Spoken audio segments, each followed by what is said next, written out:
On today's show, Darian Vaziri of Locked On Clippers joins me to talk about what's different than what we've expected from Game 1 and Game 2 so far. What have we seen from Kawhi Leonard? What have we seen from James Harden, from Luka Doncic and his defense, and more? We'll talk about all that and more today's Locked On Mavs. I'm Luka Doncic, and this is Locked On Mavericks podcast. Mavericks, NBA champions. Bang! It's good, and the Mavericks have won the game. If you don't believe, you shouldn't be here. Loyalty never fades away. And welcome. You are locked on to the Dallas Mavericks. My name is Nick Angstadt, media member and NBA channel manager for the Locked On Podcast Network, your team every day. Thanks for being part of the show and making Locked On Mavs your first listen today. The best way you can help us grow this show is to listen every day, leave a 5-star review on any podcast platform, like the video on YouTube, and comment anything below. Comment, go Mavs, over on Locked On Clippers. Can we get his comments to like 500? Let's get him to like 500. Go Mavs. Just do Go Mavs over on Locked On Clippers on the crossover episode. Go do it. You got it. Let me know in the comment section what's one thing that you think has been different in Game 1 and Game 2. And today we'll get into what we think is different. We'll talk about our keys to the game. And so let's get right into it. Here's my conversation with Darian Vaziri of Locked On Clippers. All right, welcome in. Nick Angstadt from Locked On Mavs here, and Darian Vaziri, Locked On Clippers, crossing over again. Crossover once, crossover twice. Hezzy into the shot. Darian Vaziri, what you got for me today, man? Oh, man, Nick, first two games, I think they went kind of how we expected in terms of the result. 1-1 split going back to Dallas. Very competitive. And right now, the Mavs have a little bit of an upper hand, taking home court advantage. But I got confidence in my guys to come take one in Dallas and bring it back at least 2-2 coming back home. Yeah, Darian refers to the team as we. I would like to just point that out to everybody that's maybe listening for the first time. But he comes by it honestly, because if there's going to be somebody to claim the Clippers, I guess it's either Clipper Darryl or him to claim it. I also have to say that after I saw you after Game 1, that was maybe the most excited I've ever seen a person after one single win of a basketball game that wasn't like the finals. You were like so excited after that game. Dude, I'm seeing you for the first time in my life, and my boy Davo, who's from Birmingham, is a YouTuber, and I see you both at the same time after a Game 1 win. And I had some alcohol and stuff. I was on top of the world. You were like, oh, you, and then you're like, going back and forth. I was dying. It was amazing. But Darian Vaziri, let's get into this. Mavs Clippers, you talked about it, you said it. Split it, not necessarily in the way that you thought, which is classic NBA playoffs, where you're like, oh, I expect this to happen. Maybe they'll split it in LA, but not the one that Kawhi doesn't play. The Clippers win. The one that he does play, Clippers win. Let's start with something that was different than you expected. I'm gonna start first here. Something that was different than what I expected. My take on the show 2 days ago, I think Kawhi actually made the Clippers a little worse, and let me explain. I think he made their offense a little bit more predictable for the Mavericks and a lot slower. They were way more methodical trying to get into their offense. And of course, that's what Kawhi Leonard does. But I think it made it easier for the Mavericks to defend that instead of the Mavericks really struggle with, we've got to catch up to the passes. You swing, pass all around, pick and roll, have to decide, make a decision, like follow the ball, all that kind of stuff. They struggle with that kind of stuff. Whereas if Kawhi's just going to pound the rock, get into a shot, they can defend that a lot easier. Paul George kind of got into that. James Harden felt like got into that in Game 2, and I thought that was a big change for the Mavericks. Yeah, I totally agree in the sense that the Clippers played slower with Kawhi. It felt like at times, and a lot of fans that I talked to at the game said this, that it felt like we were trying to kind of force feed him to get him back going again, and it may have taken shot attempts away from Paul George, and it did stagnate and slow down the offense, and it was clear that Kawhi wasn't at his best or 100%. But here's the thing. You'd rather have him wear off that rust earlier sooner than later, because at the end of the day, I am not one of those Clipper fans that believes that the Clippers could win the series without Kawhi. I think that was an amazing first game. I think to an extent caught the Mavericks off guard. Got some great performances by Harden. Zubac's his best playoff game of his entire career. Paul George was just good, not even spectacular. And the Clippers got the job done. But yeah, I definitely agree. Trying to get Kawhi back into things, it was an adjustment period, but my hope is that he wears off that rust, and hopefully by games 4, 5, 6, and towards the end, we get that Kawhi that Mavericks fans love to hate, I would assume to say, I guess. What did you take from the whole experience? I went over it on my show, but for your audience and others that are joining, they reported that Kawhi Leonard was going to be a game time decision. Woj came out and had that big report that he was going to be a game time decision. He was going to warm up and they were going to see what was going to happen. And so then Kawhi starts warming up, and I walk out there and I was like, all right, let me watch Kawhi warm up. And so I'm sitting there watching Kawhi warm up. I'm like 10 feet from him and watching his knee like a weirdo, staring at this dude's knee. It's one of the weirdest things when you're like trying to watch a guy to see how he is after an injury. You're just like staring at a guy's leg. But I'm watching him. It doesn't seem like he wants to land on that leg. He's not really doing anything in game speed or anything like that. And then I get the tweet notification that Ty Lue has said that Kawhi Leonard's going to play, and I'm looking at Kawhi Leonard on the court still warming up. Like he hadn't even gone and talked to anybody or told anybody. It was clear that that he was going to play, and it wasn't a game time decision. It wasn't like they were going to evaluate him after that. But then Ty Lue also said that he hadn't gone through contact yet, or at least that's what he said publicly, which I don't know what to believe anymore on the Clippers. All the Clippers media people that I talked to this weekend, like they don't know what to think about it either. But what did you think about the whole process of it and Kawhi maybe not taking contact and just like jumping back into the game? Yeah, Kawhi said after the game that he was just looking to get back on the court, just trying to get himself healthy enough to play a basketball game. Yeah, he did, but it was clear that he hadn't played in a while. I mean, the fact that he hadn't played in contact practice, full speed 5-on-5, that is definitely not the way, not ideal for your best player to walk into a playoff series. And that's exactly why when you have injuries and have to work a guy back, it's really not ideal for it to happen during the playoffs. And, you see with the New Orleans Pelicans also, like Brandon Ingram coming back just right before the playoffs. Yeah. He hasn't really looked himself either. So, a couple years ago when the Warriors won that championship and Steph Curry was injured and came back in the first round coming off the bench, the difference was they were playing a Denver Nuggets team without Jamal Murray, so they had room to integrate him back. They were so much better that they were able to have Steph Curry at, say, 70% and get away with it. This Dallas Clippers series, this is going to be a dogfight. This is going to be a war. Yeah. So the Clippers don't really have the room to work Kawhi back. And as you said, it kind of hurt us. But at the same time, I would much rather it be game 2 than a game 5. So, yeah, I mean, it's not ideal. It's just a matter of how long is it going to take for the Clippers to see Kawhi Leonard be Kawhi Leonard again. And that'll definitely change the outcome or change things for the Clippers for sure. And kind of on the Maverick side of it, something that was a little different than I expected.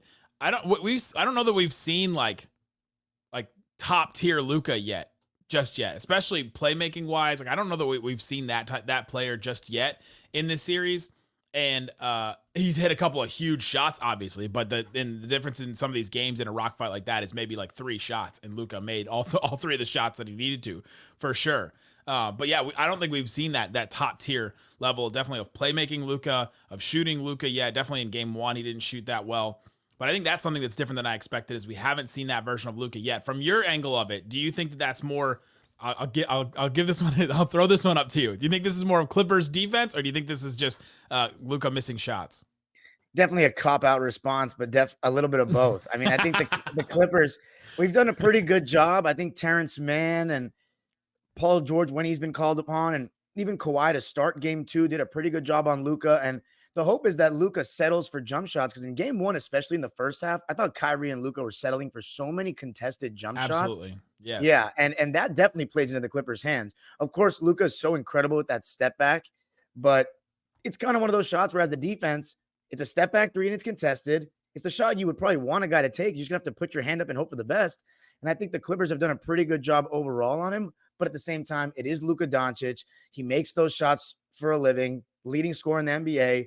It is a matter of time before we see a Luka Doncic flurry. I'm just hoping on the Clippers side, we could see a Kawhi Leonard flurry as well. So it's inevitable that Luka, I think it's going to be one of these 2 games in Dallas. He's going to have a game where he just goes pretty nuclear. But we've seen in the past that just Luka Doncic going nuclear does not guarantee a Dallas Maverick win.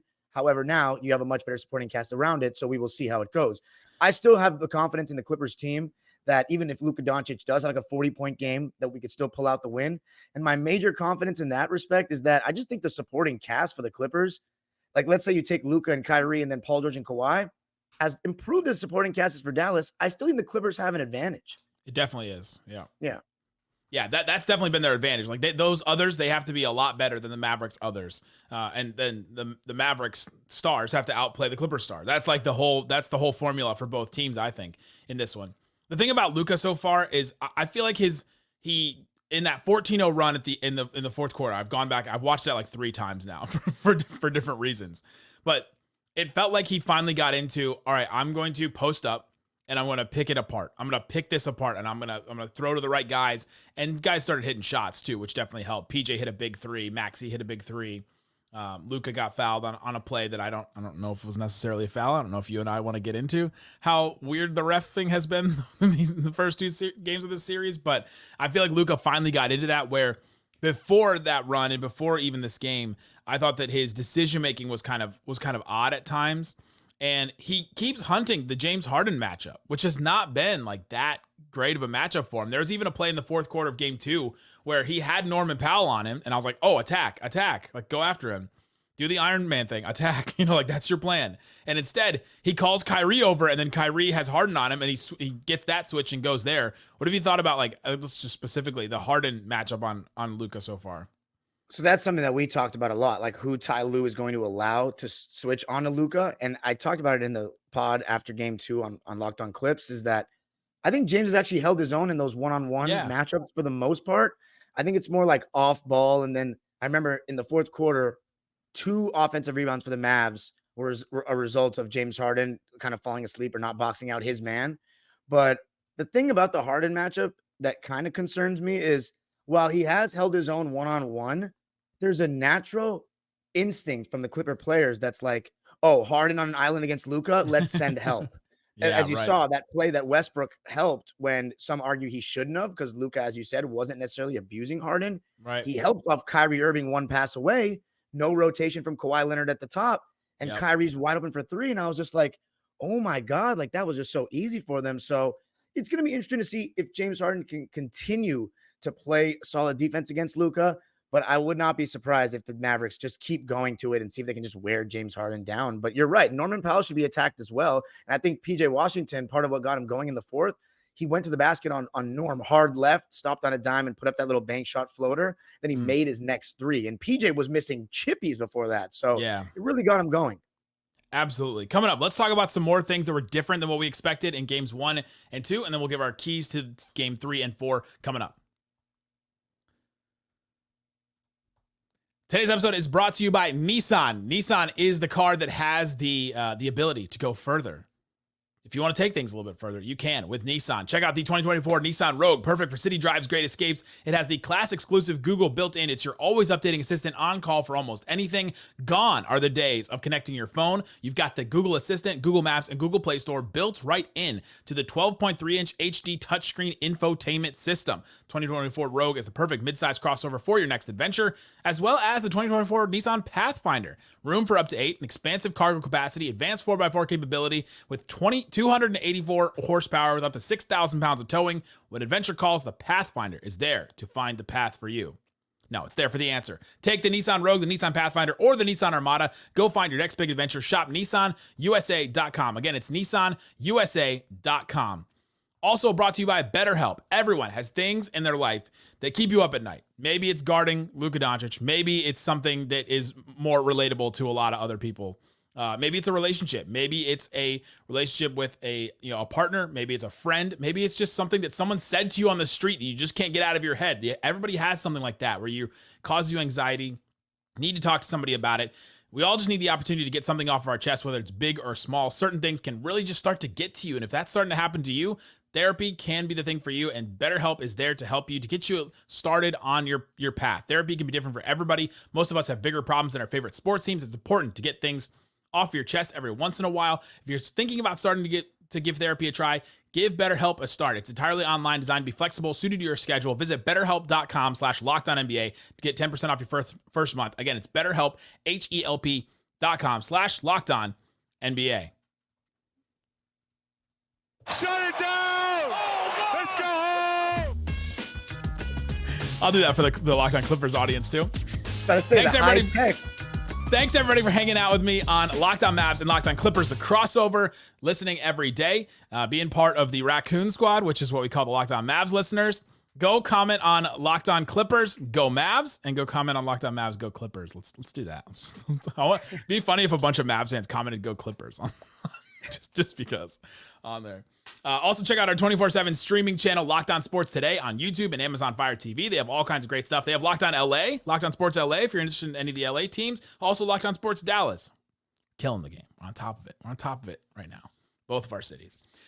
All right, Darian, let's talk about some more things that were different than what we expected.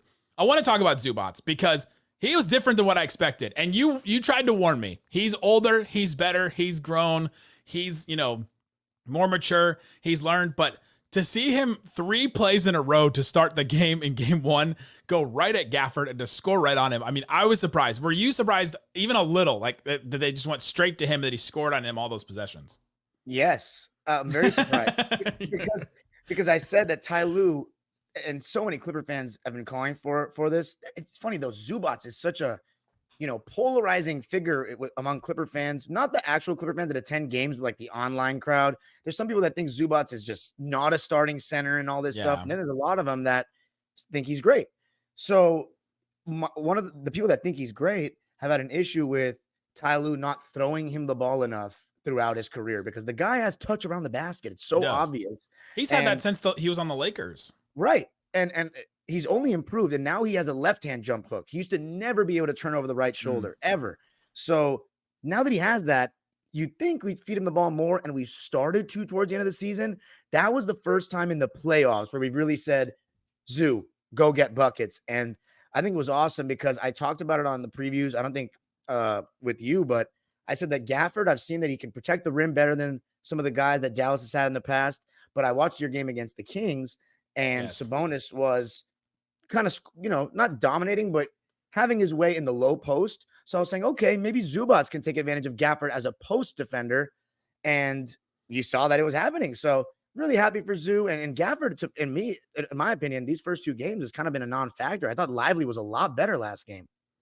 Yeah, even before this series, I thought that Lively would be better. He's been better on those bigger type of bigs. Your Jonas Valanciunas, your Zubac's other European centers. Jokic, he was better on Jokic than Gafford was, for as good as you can be on Jokic. But yeah, Lively has been better on those guys this season. And so I thought that this would be more of a Lively series than a Gafford series. I did not think that Gafford would look like not an NBA player like at times in this series. Now, he had the injury where Paul George, had the little like the forearm shiver on him, and he fell down and hurt his lower back and his ankle, and he's had those kind of injuries in this. And so I'm curious what he looks like in game 3.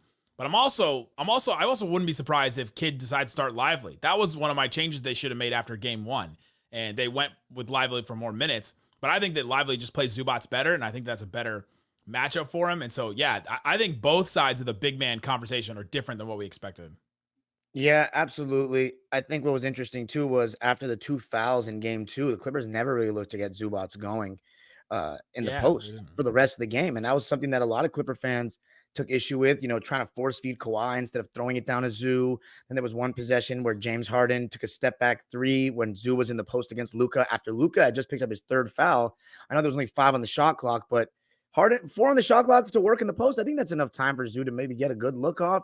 And Harden was not shooting well from 3. So that possession really angered me at the game. But I would hope that we look to get Zoo more involved again in the low post in game 3. And I think we talked so much about if Zubac gets played off the floor, what are the Clippers going to do? So far through 2 games, absolutely has not. Yeah, what he's played through 2 games. He's played 33.3 minutes combined, for the 2 games. And that's 4th on the team. He's been out there. They have not played him off the floor yet. And I think it's a testament to the Clippers. I think it's a testament to a couple things. I think it's the Mavericks have less shooting than they did the last time that these 2 teams faced in the playoffs. And I think that lack of spacing and lack of real outside threats has affected it a little bit more than maybe we thought it would. And then the Clippers defense is just really connected, and they can cover for a lot of those issues and things. And so, yeah, they've come over with help when Zubac gets stuck one-on-one. There's been a lot of things like that where, yeah, the big man conversation has been a lot different. What's something that's been different than what you expected so far? I didn't think James Harden would have 20-plus points in the first 2 games. He's actually struggled to hit 20-plus over the last 2 months or so, during the slump the Clippers have had. And we talked about what's the biggest difference between the Clippers rolling earlier in the season and then the slump. a lot of it was James Harden. So the fact that he started to, I mentioned this in the crossovers, but last 2-3 weeks of the season, he was starting to get his jumper back. And I said this before we even got Harden, a lot of his scoring is going to come down to if he can hit the step back three. Yes. Because if there was a lot of possessions in game 2 that were horrible process where the Mavs were locking up Harden for the whole shot clock, then at the end of the shot clock, he would either make a shot or get fouled. And I'm not going to lie, just being unbiased and some of the Clipper fans, the Harden fans are going to hate that I say this, but I was with my friend, man, and he's a Clipper, like LA fan that's going to root for the Clippers, but he wasn't necessarily a Clipper fan. And we're looking at each other like, how does he get these calls? I'm like, I'm happy it's on my side, but it's like, how does he get these calls? The Maxi one from game 1 was so infuriating to me, where Harden kicks his leg to the side, like to the left, and Maxi flies. I could not believe Kid, first of all, didn't challenge the call. I think he's holding on to it, and it worked in the second game when he held on to that challenge for the Kawhi Kyrie one. But man, yeah, some of these calls have been just so ticky-tack. But Harden's made a career out of that. Like, he's just so good at it. That's what he's been so good at his whole career. Yeah, every time he shoots a three that's contested, I think there's going to be a whistle. Or he tries to get the foul every time he shoots a contested three, Absolutely. which can be annoying at times when it doesn't work out for him, but he is the all-time leader in 4-point plays. So, as you said, he has made a career out of that. You have to contest him, and he does end up drawing contact a lot of the time, but that's been one of my biggest surprises is that James Harden's scoring has been right where the Clippers need it to be. I think the 25 point per game average and people saying, oh, Harden's been the best Clipper in the series. Like, okay, sure, but it's 1-1. And to me, he had one great game and one not so great game where the stats look better than the actuality of it. I think you mentioned Kawhi Leonard slowing things down. Harden was really ball pounding, and it was a lot of stagnant possessions in game 2. Yes. Especially the end of the second quarter where Harden was scoring. But again, I was looking at my friend and we were talking about it. The process was not great. So I wasn't feeling too good about it. And right now, let's be honest, the Mavs are in the favorable situation going home for 2 games. It's not like the Clippers, like we should start bragging about who's been the best player when we're split the first 2 games. I think that's just a lot of, individual agendas. Whereas I'm looking at, we got to take one of these games. It doesn't matter who's been the best player through 2 games. We're 1-1. We got to get one back here.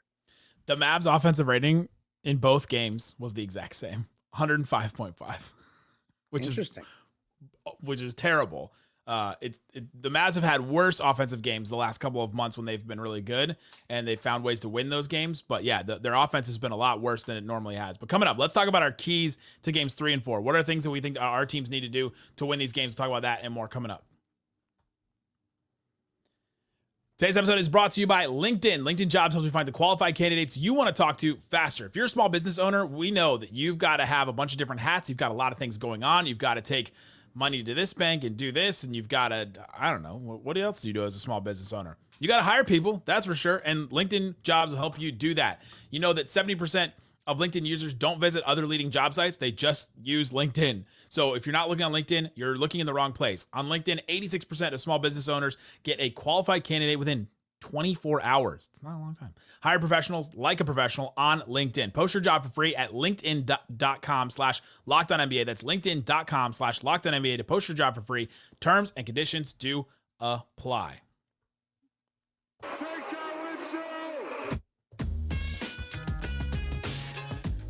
All right, Darian, let's talk about the keys to games 3 and 4 back in Dallas in the AAC, where we'll see a playoff atmosphere. Oh, I love it. I love a playoff atmosphere, especially like if you're ever able to go to every single game of the season and then you get to go to the playoffs. The difference between the two is just insane to be able to feel how it is. The intensity of game 2, I thought, felt like a game 7, or if it felt like really, really intense, I thought, compared to some of the other playoff games I've been to even. Yeah. I mean, playoffs are just a different level. There was a period of time during Lob City where, this is when I was in high school, so I wasn't making money like that. I was like, you know what? We're just going to save our money for the playoffs. We're going to go to every playoff game, but we're not going to go to any regular season games. So like in the 2015 season, it was the only season out of all my 19 years of fandom. Didn't go to one regular season game, and I went to all the playoff games except for 2. And yeah, it was an amazing experience, seeing the Clippers knock off San Antonio. I know Dallas fans will like that. So. Oh, we do. They appreciate that for sure. You also insinuated that you didn't have the money like that then. That means that now you do have the money like that. So congrats. Well, the Clipper tickets aren't that expensive, but we'll go with it. That's true. That's true. All right. Let's get into a couple of our keys to game 3 and 4. What are the things that the Clippers need to do to come back and win game 3? Well, it starts with the stars. I think I talked about it at length in the last pod. The Clippers' big three, Paul, Kawhi, James Harden, just wasn't good enough. Let's see if Kawhi has more of his legs back, a little bit of a rhythm back, and looks sharper offensively. I think defensively, he still looked pretty good. Hands in the passing lanes. I think he had 4 steals. Anytime somebody drives right into Kawhi Leonard, I'm like, why? Why are you doing that? Don't do that. Don't drive. Daniel Gafford, don't drive right into Kawhi Leonard. Why are we doing this? It's amazing. Every time there's like a 50-50 ball and Kawhi's hands are around it, I think he's going to get it every single time because he just has such insane hands. So that would be my thing. Paul George, in my opinion, has to be more aggressive trying to go to the basket. I get it. Derrick Jones is a good defender, perfect size guy to throw at him.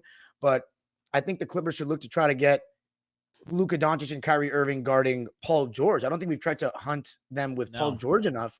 And Paul right now, if Kawhi is not 100%, he is our best scorer. He was on a heater to end the season. Got to look to get him going. And also Paul George, there were so many times, and he does this all the time, where he'll get the step on his defender, and then he's so obsessed with the snatch back, which he's so great at, but sometimes it's unnecessary where he's allowing the defender to recover. And that really kills your advantage. So he's just got to be a little bit smarter, a little more efficient, waste less movement, waste less dribbles. But that's the thing with Paul George. That's when you get the negative Paul George, it's a lot of that. So that's what makes him such a interesting player to have, and also a very frustrating star player to have, because when he's at his best, you're like, Jesus Christ, this guy is one of the most unbelievable players you can see. But he also makes it very frustrating at times. So that, and then I say establishing Zoom more again. And then my last key would be more Russell Westbrook. You keep talking about getting the Mavs defense on their heels, pushing the pace a bit. Yep. You saw one of the runs the Clippers made in that second half of game 2 was Russ coming to the game, and we finally got a transition 3 with Paul George. It's like we can do this a little bit with Russ.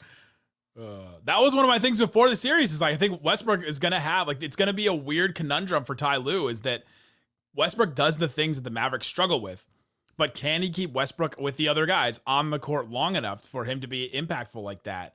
And we saw him in the first game hit a couple threes and not hit them in the second game. And so we've seen both sides of Russ here, and we've seen him be a pest in so many different ways too. Oh, the lob that he caught in game 2, or was it game 1? It was game one. It was game 1 because Tim was still in the game, because Tim just completely lost him. But yeah, things like that. The Mavs can just get lost on some of those. For the Maverick side of things, I think the keys are, man, Luka and Kyrie have to exert as much energy as they did in game 2 to be that intense, to play defense the way that they did. I mean, the big story that everyone has talked about is that Luka said no more help defense. Like, don't come up and help me on defense. I can hold my own in these matchups, and then everybody else can fall into place. That really worked in game 2. He's got to, but it has to exert a lot of energy to do that, because he's getting hunted, and they're doing it over and over and over again. It's almost like he's the only one playing basketball when they do that sometimes, because he's the one guarding on one end, and then he has the ball on the other end. I mean, it's just a lot to put on one guy, but he has to do that. Kyrie has to do that. I would love to see a little Kyrie run like we saw in game 1, but in a game where they hadn't scored 8 points in the second quarter, like that kind of a run from Kyrie. So I'd like to see that as well. And then they've got to pray to the basketball gods that the role players play better at home thing is true, right? A Gafford, it would be great to see that. A Derrick Jones Jr. shooting from 3 would be great to see that. Maxi's hit a couple, but to see Maxi hit a couple of threes. And then I think the real key one that I talked about with Dana Larson yesterday is Dante Exum. Because if they need some more offense, again, 105.5 offensive rating in both of the first 2 games. If they can, Dante Exum and Luka and Kyrie, when they're on the floor together, the offensive rating's been like 136. It's been like amazing to see those 3 guys together. And so if they can get Dante Exum going a little bit more, if he finally settles in and at home as a role player, he settles into some offense and contributes in some ways, I think that'd be really, really good for the Mavericks. Going back to what's different than expected, one thing that has really surprised me, actually 2. One of them was, even though we've talked about Luka's improvement defensively this year, that was impressive to see him stand up to the task like that at the end of the game. I mean, got to give him credit. And then Maxi Kleber, this is a guy who I talked about with Mavs fans last year. It sounded like he was cooked, like just injured all the time. And then now he was back, and to me, that small ball 5, putting Maxi Kleber in, it really changed the game. And we talked about it at length, the Mavs small ball stuff right now, the small ball lineups are superior to the Clippers small ball lineups this season. And I think Maxi Kleber, not only is he a pretty versatile defender, he made that huge three at the end. But when Maxi's out there, you're not targeting the 5 in the pick and roll. We started targeting Luka, and he stood up to the task. And there was a clip that was trending on Twitter of Luka. I don't know if you saw it. Luka locking up Kawhi Leonard on the right-hand side of the court. Yeah. And there was a lot of people talking about, oh, man, it's just because Maxi Kleber pulled over and helped the spacing and all that. It's so bad. And this is my spacing counter. Was bad on that play. It was, but here's the problem. That was a 5-out small ball unit. Yeah, right. The floor, and you're talking about spacing. So that's telling me that your execution is completely poor. And also, Norman Powell cleared the entire right side for Kawhi to go baseline, and Kawhi just hung with the ball, and it allowed Maxi Kleber to pull over. And then people are taking screenshots when Maxi Kleber pulled over. It's like, this is the playoffs. Every dribble counts. The margin for error is thin. You're playing against a good defense. And I think this doesn't apply to me, but one thing that's different than Clipper fans expected is they just didn't seem to listen when people were talking about the Mavs defense has improved. Like PJ Washington was playing amazing defense. And I've been hearing this from Mavs fans, but I've also been watching the games. I hope he's not going to do that well on Kawhi when Kawhi gets his legs back. But I mean, come on. He was standing up to the task. Got to give credit where it's due. Absolutely. Maxi, you mentioned Maxi. His season has been so weird. So yes, last year he did not look like the same guy. They had to end the season with him starting at the 5 a lot. It was like him, Bullock, and Josh Green were the starting front court. Like going from them to the starting front court they have now is such a big improvement. But Maxi plays the first 3 games. Then in the 4th game of the season, he gets hurt, and it's like a weird toe injury, and so he's out for 3 games. Then he comes back for a game at home against Toronto, and then he misses 3 months after that with a dislocated toe. And you're just like, what is happening? Did he lose the toe? Does he still have all 10 toes? Couldn't figure out what's happening. So then he comes back for a couple of weeks, and then they make the trades, and his defense just completely changed and went back to the Maxi that we're used to. And his offense hasn't really been that great this season. His 3-point shot isn't hitting the same way that it has definitely than it was in the playoffs 2 years ago. But yeah, his season has been so weird, and his defense really coming on strong has really allowed the Mavericks to be better, and that smaller ball unit to be better as well too. And that's, I think, has been a big difference between the two teams. But there you go. You want to make a prediction? Do you want to predict? Are you in the business of predictions for game 3 or just the series overall? Game three. We'll just do game 3. I'm going to say the Clippers bounce back. I think after that terrible shooting game that we had, I think we're due for a good shooting game. I would hope the 3s start falling. We haven't talked about Norman Powell at all, but this is a guy that was one of the best 6 men in the NBA this year. Mavericks have done a good job of staying home on him and not getting him too many open shots, but Norm's a shot maker. I think he's bound to have, in one of these 2 games in Dallas, he's going to have a 15+ point game, and hopefully that will be enough to get us over the hump.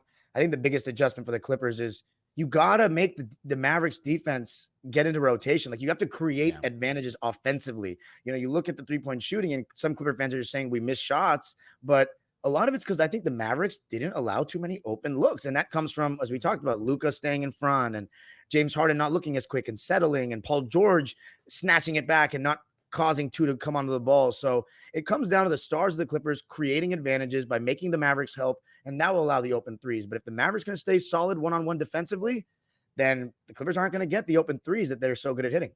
But yes, my prediction is we're going to win game 3, and we're going to go back to Dallas 2-2, and I still got Clippers in 7 for the series. Everybody was saying I didn't push back enough on you in the previews and stuff. All right, guys, this is for you. Clippers in 7. I'm still standing on the team, Okay. 10 toes. And I said Mavs, and I said Mavs in 6. Yeah, I said Mavs in 6. So it's not like I was like Mavs sweep or anything like that. It wasn't Mavs in 3. I've been seeing in my comment section. When Kawhi was out, I was like Mavs in 3. Let's go. On FanDuel, Mavs are a 4.5 point favorite for game 3. I think they cover that. I think it's a 5 or 6 point game that the Mavs win by. I think they do get some contributions from the role players. Finally, I think they play better at home, and I think we get out some kind of vintage Luka game. Vintage Luka, he's 25. We get a vintage Luka game in that, and that's what I'm predicting. Classic. The 2 hosts would predict their own team to win each game. But let us know in the comment section what you think. Go comment, go Mavs on the Clippers channel. Go comment, go Clippers on the with the Go Clippers thing. Why did the Clippers fans do Go Clips Go? That's the Spurs thing. They own that. I really don't like it. We're gonna have some discussions with me and hopefully the guys that are in charge of these things soon. Go Clips, go. That's their thing. They own I this. don't like it. It's like saying that's what she said. Like, no, Steve Carell owns that. He does.